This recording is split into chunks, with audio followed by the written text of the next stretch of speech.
से चलना है। 20 प्लस हमने 20 मिनट्स में भी क्वेश्चन सॉल्व कर लेने मेंटली, ठीक है। वो वाले क्वेश्चन जो डायरेक्ट फॉरवर्ड है, 1-1 9 वाले, जो लंबे लंबे क्वेश्चन होते हैं, बड़ी स्टेटमेंट या बड़ा आंसर, वो वाला हमने नहीं करना, ठीक है। वो वाला हम बाद में देखेंगे जब 90 मिनट्स मिलेंगे। डन, ठीक है। अब पहला क्वेश्चन है हमारा easy. Which of the following shows the correct labelling for the figure given below. इसमें PQRS टॉप पे उल्टा जा रहा है, ठीक है। सिर्फ आपका कंफ्यूजन ये था। अब बच्चा अगर देखे कि PQRS पूछा है और वो PQRS में ऊपर से उसने लेबलिंग शुरू कर दी, जैसे स्टिग्मा, स्टाइल, फिर ओवरी, फिर थैलेमस, वो उल्टा हो जाएगा, है ना। वो उल्टा क्यों हो जाएगा? क्योंकि आपने क्या किया, आपने लेबलिंग देखा PQRS, फिर आपने क्या किया, पार्ट्स देखे नीचे से ऊपर से नीचे, वो दोनों तरह से गलत हो जाएगी, लेबलिंग मैच नहीं करेगी। सो P वाज व्हाट, नीचे last part that is thalamus, then ovary, फिर स्टाइल और लास्ट में स्टिग्मा, ठीक है। जब भी क्वेश्चन रीड करना है और आंसर रीड करना है, क्योंकि क्वेश्चंस आपके डायरेक्ट फॉरवर्ड ज्यादा नहीं होने वाले, ठीक है।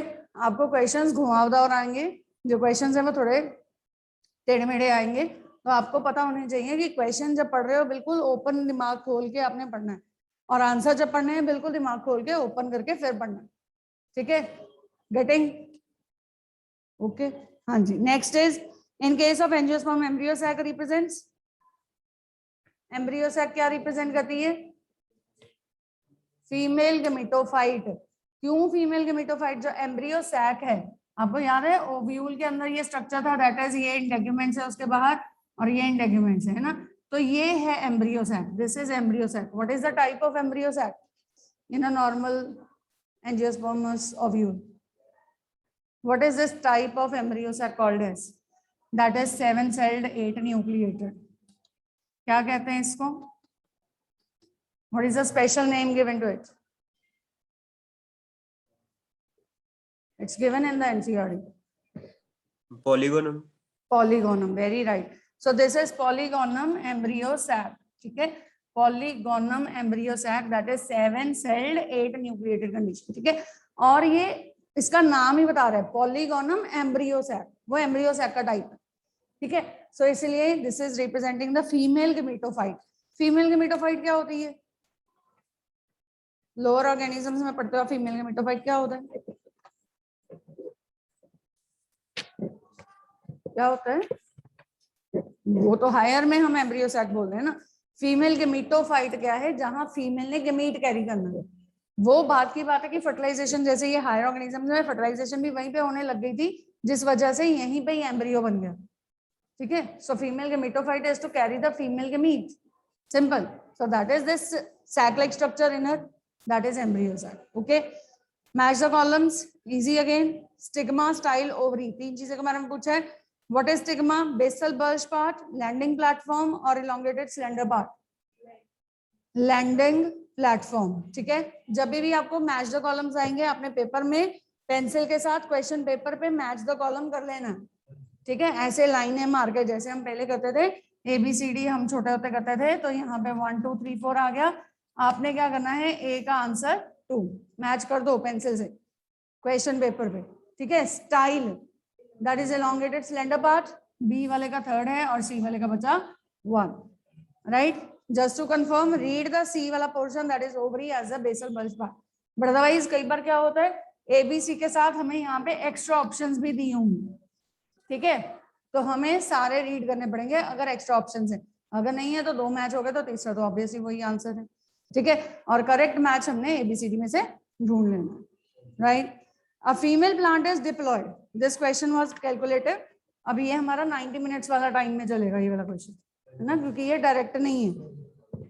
अब यहाँ पे उसने बोला है female plant that was diploid, female plant diploid है, male plant is tetraploid, this is male plant and this is tetraploid. Find out the correct match, embryo, endosperm, integument, ये सारी पूछी। तो यहाँ पे सबसे पहले तो गेमीट्स बनेंगे, फर्टिलाइजेशन से पहले गेमीट्स बनेंगे। गेमीट्स क्या होती है? प्लॉइडी। हैप्लॉइड मींस, जरूरी है हैप्लॉइड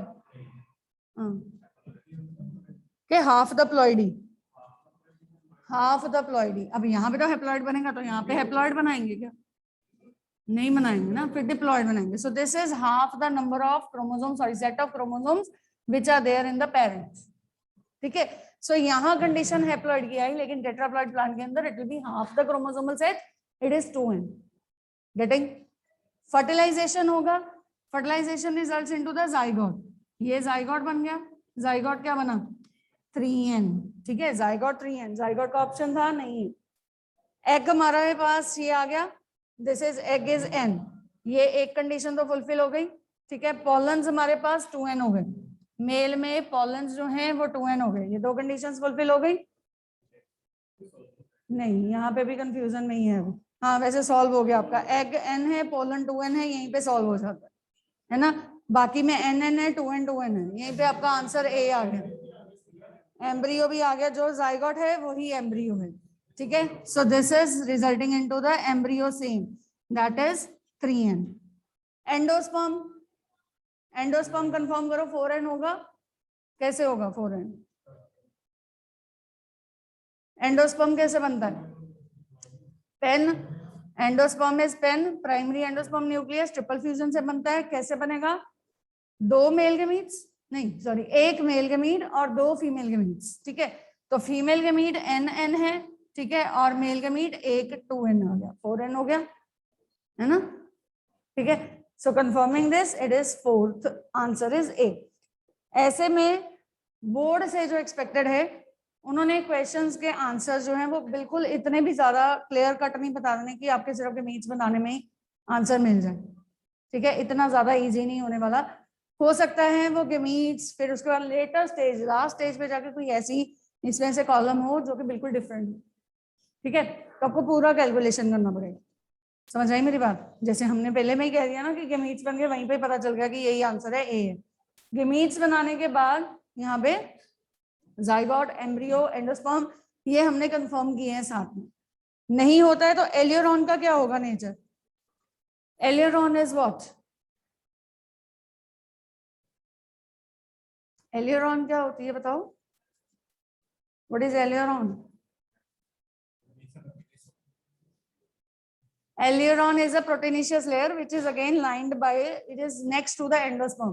मेज के अंदर याद है एंडोस्पर्म होता है, एंडोस्पर्म को ही एलियोरॉन लेयर को ही एंडोस्पर्म बोल देते हैं उसका, है ना. That is a lining of the endosperm. Aleurone proteinaceous ही है दोनों, सेम प्लॉइडी. ठीक है, तो एंडोस्पर्म 4n है तो एलियोरॉन भी 4n आएगा. ठीक है, गेटिंग? समझ आया? थोड़ा सा क्या नहीं समझ आया? मेज का स्ट्रक्चर आपको याद करना है, सीड का स्ट्रक्चर. मेज का स्ट्रक्चर, ये मेज है, यहाँ पे इसका एम्ब्रियो है और ये एलियोरॉन लेयर है. हम बोलते हैं ना मेज के अंदर क्या होता है, उसका जो सीड कोट होता है, it is fused with the aleurone layer, है ना. दैट इज एंडोस्पर्म के साथ फ्यूज होता है. ये एम्ब्रियो है, ये सारा का सारा इसका एंडोस्पर्म है. सो एंडोस्पर्म का जो कोटिंग है उसको एलियोरॉन बोला. तो वो बना भी कैसे था?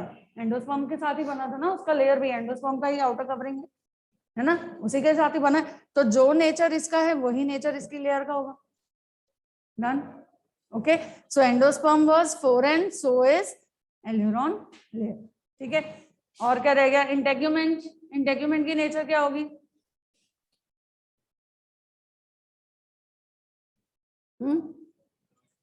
फीमेल प्लांट जैसी होगी. फीमेल प्लांट के अंदर ही है ना इंटेग्यूमेंट्स. कहाँ पे है? ये फीमेल प्लांट के अंदर. सिर्फ इस गेमिटोफाइट के अंदर, यानी इस एम्ब्रियो सैक के अंदर, ये जो है मियोटिकली बने हुए सेल्स हैं. आपको इसकी डेवलपमेंट याद करनी है. ये वाले जो सारे सेल्स हैं, इंटेग्यूमेंट्स के हो गए, न्यूसेलस के हो गए, ये सारे वही प्लॉइडी रखते हैं जो एक फीमेल प्लांट की अपनी है. फीमेल प्लांट की अपनी क्या थी? प्लॉइडी 2n, तो वही वाली प्लॉइडी रखेंगे. हाँ जी, clear? Done. Next is male gametes. ये देखो छोटे छोटे क्वेश्चंस ये वाले होते हैं जो आपको फटाफट खत्म करने हैं. Male gametes in angiosperms are formed by the division of generative cell. सबसे पहले डिवीजन होता है, 2 सेल बनते हैं. कौन से? Generative and vegetative. वेजिटेटिव आगे नहीं डिवाइड करता, जनरेटिव आगे 2 मेल गेमेट्स बनाता है. जब ट्रेवल करते हैं सारे के सारे तो सबसे पहला न्यूक्लियस कौन सा जाता है? पोलन ट्यूब में.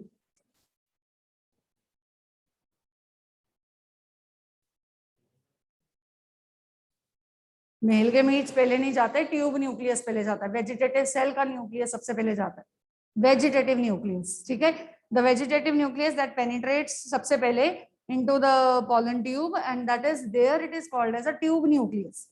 वेजिटेटिव वाले को वहां हम बोलते हैं ट्यूब न्यूक्लियस, ठीक है, और followed by the 2 male gametes, right. Which of the following statements are correct with respect to the hormones secreted by placenta? अब इनमें से hormones जो placenta ने secrete किए, कौन-कौन सी hormones secrete हुई हैं? Placenta secretes relaxin during later stage of pregnancy. Placenta secretes high amount of FSH during pregnancy.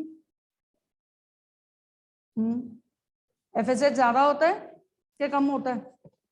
High amount of FSH. LH आता है जब भी ओव्यूलेशन देना है, लेकिन उसके बाद FSH ज्यादा हो जाता है, पर ड्यूरिंग प्रेगनेंसी क्या होता है? हाँ जी, this is 6th question. You know anyone knowing the answer?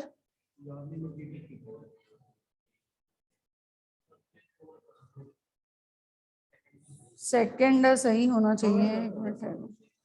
Question number is 6, answer is B 1 and 4. हाँ, हाई अमाउंट ऑफ FSH नहीं होता है प्रेगनेंसी के दौरान, ठीक है. Placenta secretes relaxin during initial stages, that is totally wrong. Relaxin later stages में आता है, और placenta secrete HCG and HPL, that is correct again. It's given in your NCERTs again. So 1 and 4, ठीक है, right? This is B. The first movements of the fetus and appearance of the hair on its head are usually observed during which month? 5th month. Months are also there in the book. Months दिए हुए हैं, आपने पढ़ा था ये column कहाँ पे दिया हुआ है हरसिमरत? तो सिर क्यों हिला रहे हो? कहाँ पढ़ा आपने ये? हाँ, ह्यूमन रिप्रोडक्शन में लास्ट पेज पे ट्राइमेस्टर्स वाला कंसेप्ट भी है, उसमें से एक क्वेश्चन पक्का आना है, ठीक है. ट्राइमेस्टर्स वाला टॉपिक जो है लेफ्ट साइड पेज है समरी से पहले मेरे ख्याल से, और वो टॉपिक आपको पक्का आना है, उसको जरूर कर लेना. चेंजेस बताई हैं कि हार्ट बीट कब फील होती है, लिम्स कब बनती हैं, हेयर्स कब आते हैं, ये सारी चेंजेस बताई हैं, ठीक है. Which of the following is the characteristic of the 27 day of the menstrual cycle? अभी यहाँ पे stresses of the blood in the basal straight arteries of the endometrium, मैंने कल भी बताया था. कुछ एक क्वेश्चंस मैंने जानबूझ के ऐसे वाले डाले हैं जहां पे हमारी टर्मिनोलॉजीज या टर्म्स जो हैं वो हमारी बुक रिलेटेड नहीं थी, ताकि हम पढ़ते ही उनको छोड़ने वाला जो एक कंडीशन है वो प्रोड्यूस कर सके. ये किया था किसी ने सॉल्व किया था? छोड़ दिया था. Very good. So this is because I was wanting it कि आप लोग को पता हो कि हमें छोड़ने कौन से क्वेश्चन है और क्या सोच कर छोड़ने, ठीक है. दिस इज ये वाले क्वेश्चंस, और एक वो जो बड़ी कहानी वाले क्वेश्चंस होते हैं, जैसे वो कल था स्किन कलर वाला जो बहुत कंफ्यूजिंग था. हाँ, तो वो वाला आंसर उसका पता नहीं क्या था. वैसे उसका बुक में आंसर जो था दैट वाज 0. हाँ, तो कैसे किया? बट जब मैंने इसको निकाला तो that was coming out to be 1 out of 64 है. हाँ, 36 वाला. हाँ, वही वाला कह रही हूँ. उसका आंसर बुक में जो आपकी ये वाली बुक है उसमें 0 गिवन है, पर वो 0 कैसे बना मुझे खुद नहीं समझ आया. वो 0 कैसे बना? ये वाला क्वेश्चन 40th क्वेश्चन आपकी उस बुक में ही दिया हुआ है. 40th का ए आंसर ये देखो, 0 आपकी बुक में ही दिया हुआ. मयंक ने किया था ये आंसर शायद 40th. गितेश का सही है, फिर गितेश ने किया हुआ. 0 तुक्के मारे इन लोगों ने. हरसिमरन ने भी 0 लिखा है और गितेश का भी 0 आ रहा था, तो गितेश इज नॉट हेयर. मैंने तो उससे पूछूंगी ना, मेरा 1/64 आंसर आ रहा था इसका जब मैंने सॉल्व किया. दोनों वो गलत है. चलो कहाँ थे हम? हाँ, 8th आंसर क्या है हमारा? D answer. Construction of the coiled spiral arteries that is on the 27th day of the menstrual cycle. Spiral arteries में स्पाइरल्स जो हैं कॉइलिंग हो जाती है उनमें, ठीक है. दैट इज ऑल्सो बिकॉज क्योंकि उस समय पे एंडोमेट्रियम शेड ऑफ हो रहा होता है पहले, ठीक है, फिर उसने रीवेट होना है, तो वहां के जो ब्लड वेसल्स हैं they are not straight, they are spirally coiled, ठीक है. तो they are like more coiled. Construction मतलब और ज्यादा कंस्ट्रक्ट हो जाते हैं और ज्यादा जम जाते हैं अपनी कॉइलिंग्स में, ठीक है, एट द 27th डे. तभी उसके बाद ही 28th डे के बाद दोबारा मेंस्ट्रुअल साइकिल रिपीट होगा, तो फिर से ये शेड ऑफ होने के तैयार होंगे. विच of the following event is correctly matched? अभी ये भी सेम क्वेश्चन आपकी एनसीईआरटी से भी है, उसमें लाइंस लिखी हुई हैं सच कौन से दिन पे क्या हो रहा है. हाँ जी बताओ, what is answer? regenerates at 5 to 10 days, right? Select the correct order of the endosperm type. पहला डायग्राम क्या शो करता है? सेलुलर, क्योंकि हर न्यूक्लियस के अराउंड वॉल्स है. सेकंड क्या देता है? फ्री न्यूक्लियर, क्योंकि वहां पे वॉल्स नहीं है. और थर्ड वाला दोनों का मिक्सचर है, तो हिलोबियल. ठीक है, सो हिलोबियल वाली दो ऑप्शन थी, तो हमने सेलुलर फ्री न्यूक्लियर बी वाला करना है. 10th का बी आंसर.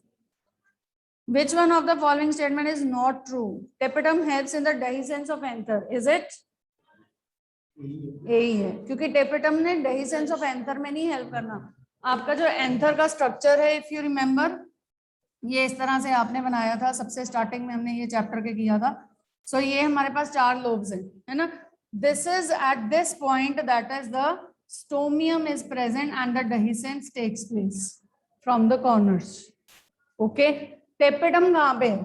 इसके बिल्कुल साइड्स पे. कौन सी फर्स्ट लेयर कौन सी है बताओ? सारी जो सारे में प्रेजेंट है, ऑल अराउंड.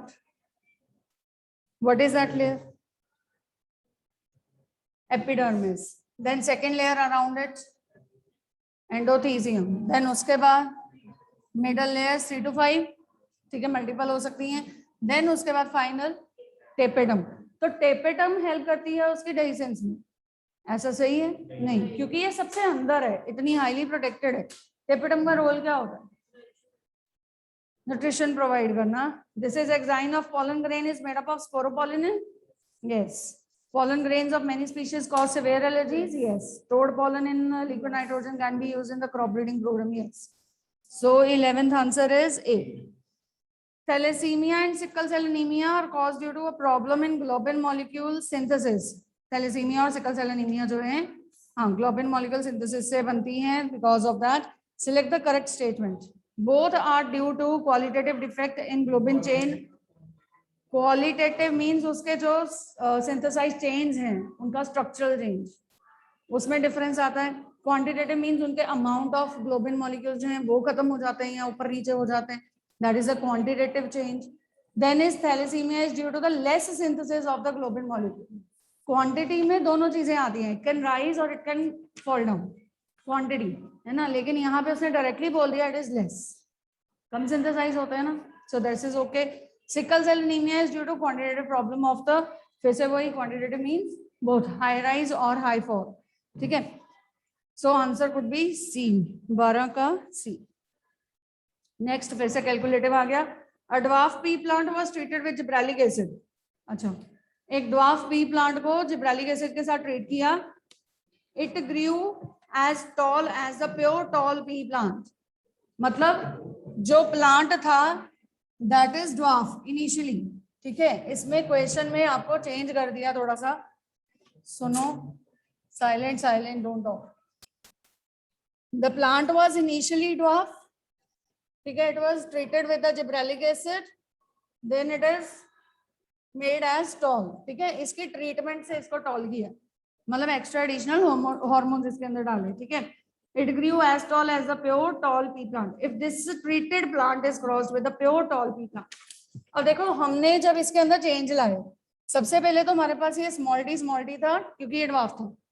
ठीक है, अगर हमने जिब्रेलिक एसिड से इसको चेंज किया, टॉल बनाया, तो क्या इसका जीनोटाइप चेंज होगा? Yes or no? No. Why no? क्योंकि सिर्फ और सिर्फ ये जो हार्मोन्स आर्टिफिशियल इंट्रोड्यूस्ड है, ये उस समय के लिए, उस प्लांट के लिए चेंज ला रहे, उसकी परमानेंट जीनोटाइप में चेंज नहीं ला रहे. ये उसकी उस समय की ग्रोथ को बढ़ा रहे हैं. ठीक है, तो इसका अंदर जो है वो भले ही टॉल है, लेकिन उसके अंदर जो उसका क्या कहते हैं जीनोटाइप है वो स्मॉल टी ही है. ठीक है, अब इसको क्रॉस करवाया जो ओरिजिनली टॉल है, यानी कैपिटल टी. ठीक है, then the phenotypic ratio of the F1 is likely to be. Phenotypic ratio F1 की पूछी है, तो सारे कैपिटल टी स्मॉल टी होंगे, यानी टॉल होंगे, all toll. 13A. 13th is A. Alleles represent what? Different form of a gene. Yes. Then same loci on homologous chromosomes. Yes, same loci होता है homologous chromosomes पे. 2 or more forms. Yes, all of the above. Okay. अभी आपको पिछले paper में all of the above कोई question नहीं आया था. तो बच्चों के माइंड सेट हो गया कि ऑल ऑफ द अबव आना ही नहीं है। हाँ, इसीलिए मैंने इस बार ऑल ऑफ द अबव डाला है ताकि बच्चों को पता लगे कि ऑल ऑफ द अबव भी आ सकता है। ठीक है, चलो आंसर क्या है इसका? 14th का डी, 14D। ठीक है जी, चलो नेक्स्ट हम करेंगे कल। ठीक है, हाँ जी, ओके जी, thank you so much, God bless you all. Tushar, if you want any question to be clear.